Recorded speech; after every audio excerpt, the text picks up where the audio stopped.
I came here because I was pretty much an alcoholic. I can say I was an alcoholic, and I was struggling for a little bit more than 20 years. And I felt like I needed a change in my life, but I knew that I couldn't do it on my own because I've tried that before and it didn't work. And it wasn't until I had an event that I went to, and it pretty much changed my life. You know, going out to parties every weekend, you know, Thursday, Friday, Saturday, for almost 2 years, going back to back. You know, I didn't think it took a hold of me until I had that event where I got into an accident that I don't remember. I was drinking with some friends, and I thought I was in the good sense of mind, and too little to know that I think somebody must have put something in my drink, because I know I'm a really good drinker, and that day I didn't really have a lot to drink. And I started to black out, and that was actually my third time that it's happened to me. And this time it really took an impact, because the accident that happened didn't just happen like where I blocked out or I lost my keys this time, or you know, got my wallet stolen or my phone stolen again. You know, at this time it was like my facial, I had this huge bump on my head and scratches on my face, you know. And when I saw that, I realized like it wasn't me, like it wasn't the person that I wanted to be. And it was really scary to know that right now it's just that accident.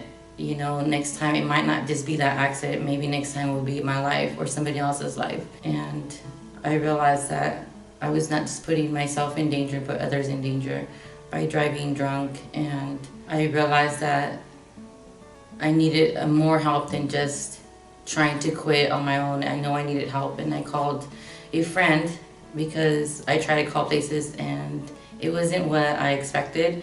So I kind of gave up and said, screw this, I don't want to do this. This isn't for me. And luckily I remember I had a friend who is a counselor, and she's been advising me for the past 10 years to get help, but I kind of pushed it off to the side because I felt like I wasn't ready. I mean, I love to drink. I was like a drinker since I was like 12. So to me, alcohol was my life. You know, I drank, and I felt like it was a part of me. And when my friend finally saw that picture that I sent and I told her I was ready, she was like, this is it. Like, I'm not letting you go. This time you have to turn your life around. And I listened to her, and I remember her telling me that God showed her that this is an opportunity that I have right now. I might not have another opportunity.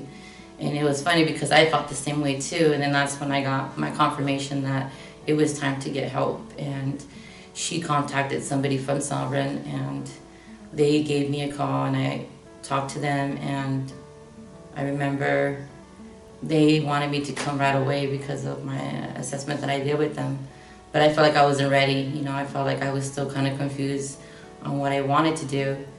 But, you know, after talking to them and seeing my face every day, waking up to it, it was kind of like a reminder that, you know, I can't let this go anymore. Like, it was time, like I need to go, I can't push it off anymore.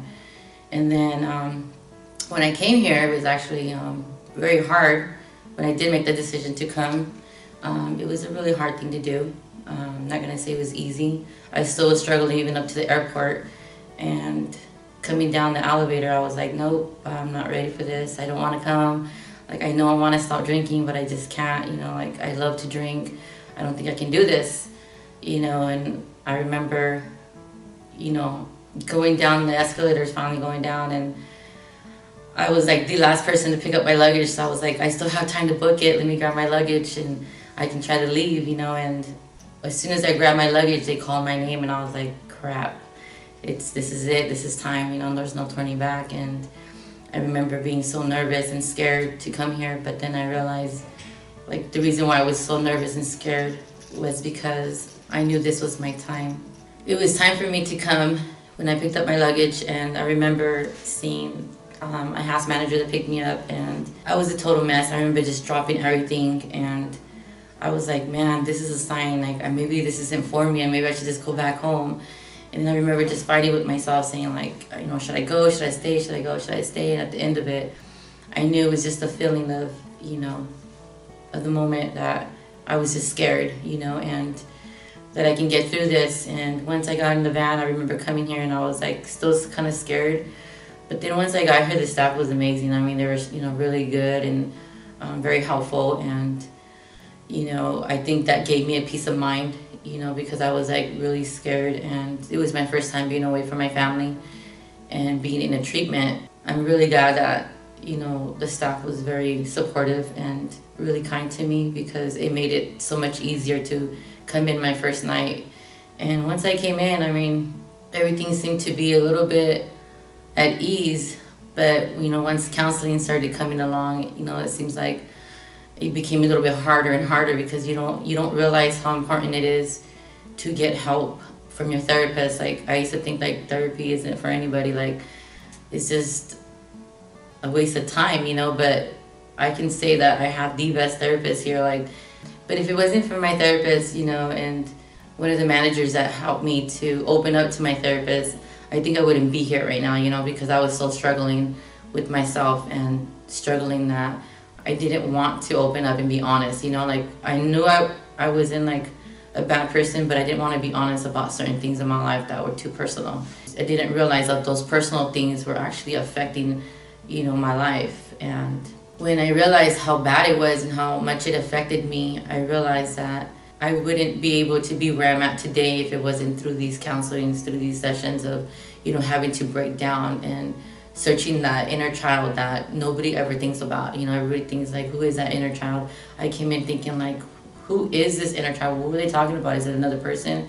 And realizing that inner child was myself, and being here, I was able to get that inner child out and release her to be free.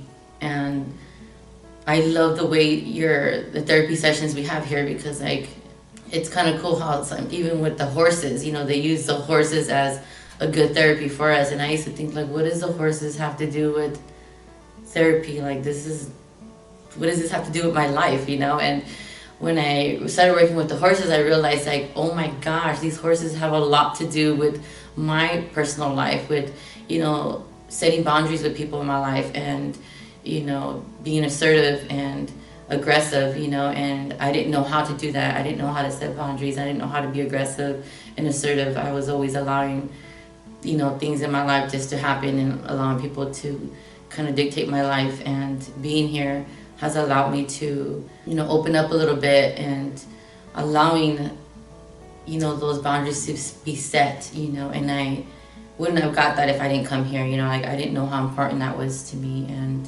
I feel like this is the best thing that's ever happened to me. Like, I wouldn't have it no other way. I don't have no regrets, and I thank Sovereign for allowing me to be here and find myself for the first time, and I love that everybody's been so patient with me and so loving and so caring. They allowed me to feel love in a genuine way and to give love back, so I just want to thank, everybody here at Sovereign for allowing me to find myself, to give myself that time that I needed.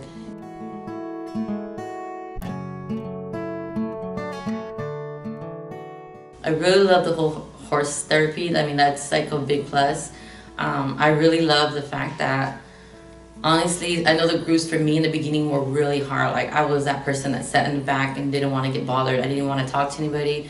I didn't want to say my name. I didn't even want my voice to be heard, because I was really scared. And I know that if I would have said something, like, I would have cried, and I didn't want to cry because I was like, I'm not going to cry. I'm this tough person, and, I don't want nobody to see me, cry. But being in the groups, after a while, in hearing other people speak, kind of helped me and inspired me. And like I said, my therapist was one of the big persons that I give a thanks to, because she was very patient when it came to groups, and she would allow us to speak as much as we can. She was just like little steps, baby steps. And even if it was just saying my name, for one day, and the next day starting little by little, But I think what helped a lot too with the groups is the managers here help a lot, because they're with us 24/7, and there's days that when we're not with our therapist and we're not in groups, we're going through our moments, we're going through our breakdowns, we're going through times that we're feeling, lonely about whatever situation we're going through, being away from our families, and knowing the fact that we have a disease that we can't do on our own. Like, it's a disease that we need help for, and you know, having their help and support, seeing us, like encouraging us every day, you know, even though there's times like we just feel like walking through those gates and saying, you know what, screw this, I want to go home. You know, they help to give you that encouragement to make it another day, or to be looking forward to another event. Like, there's sometimes they'll take us, like I got to go to the pool one of the times, which was nice to get away, you know. They also took us to the pumpkin patch, which was really fun too.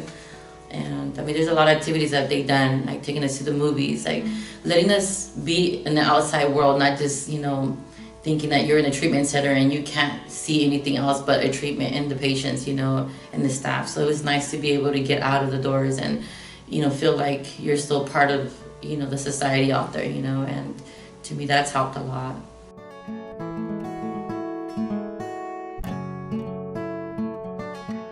The house managers were amazing. Yeah. I mean, I can't say that I had one bad manager, because I can say like every single one has been a blessing to my life. I would never forget them. I mean, they would always hold a special place in my heart. We could have been anywhere. I could have been in any program, but I'm very thankful that they brought me to this program. I felt like this program was for me, and I wouldn't have it no other way. You know what I mean? Like, this has been the best thing that's ever happened to me. The staff and the members, even the people here in the office, everybody has been amazing. And I just want to thank you all for allowing me to be me, to find myself, to be open for the first time in my life. And I just want to give you guys the thanks for that.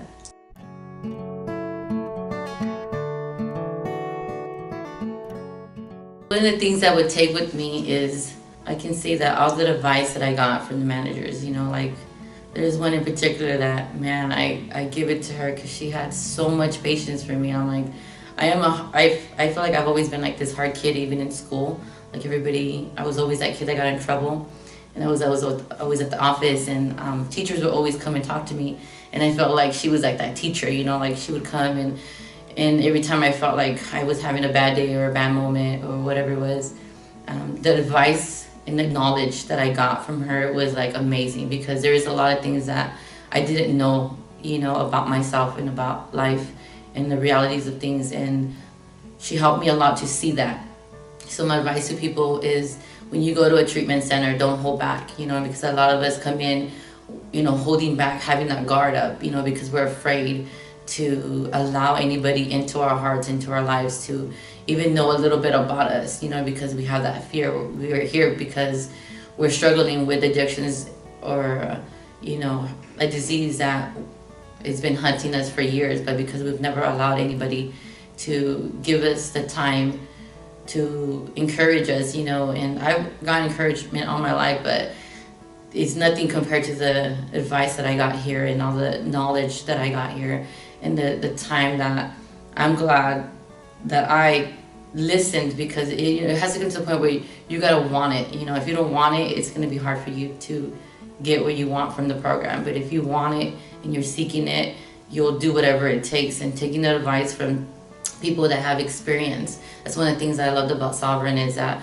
there's a lot of people here that have experience, that have been out there and have experienced what we've experienced. So it makes it easier for us to understand. Like, they understand us, they can feel me, you know, like they know my hurt, they know my pain. So, you know, listening to them has helped me a lot through the program. And I just encourage people to do the same thing. Like, don't hold back, you know, because you could be missing out on a blessing from somebody that's going to help you to get what you need to get to in your next step through your recovery, you know. And I just encourage people to just allow themselves to, you know, be broken. You know, that's one of the things that they told me, like, you're gonna break. And I'm like, no, I'm not. That's not gonna happen. And sure enough, I didn't realize that, you know, me having to break was gonna be my recovery here, you know, like allowing myself to humble myself and allow myself to be, you know, an example now to others, you know, that you can make it, you can do it. You know, it just takes that willingness from yourself. You know, one of the things that I remember them telling me is using the word how. You know, you got to be honest with yourself, and that was the hardest thing for me.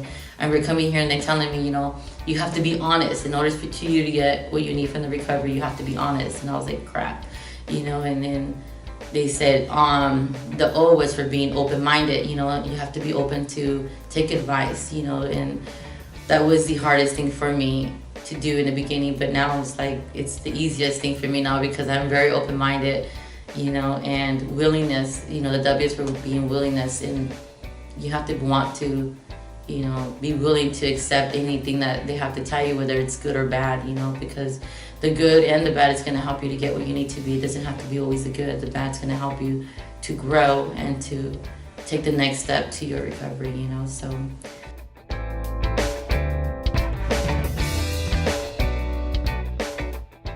I just encourage everybody to take that leap of faith and trust that this program works, and trust the people that are in the program that are working through the program with you, and also trust the staff that are trying to help you to get through the program, because you can't do it on your own. These are the first couple weeks, it's the hardest week, so taking their advice, listening to them, and being open-minded about what they have to tell you is going to be the best thing for you, And also allowing your therapist to give that opportunity to work with you so you can get to your next step to be recovery.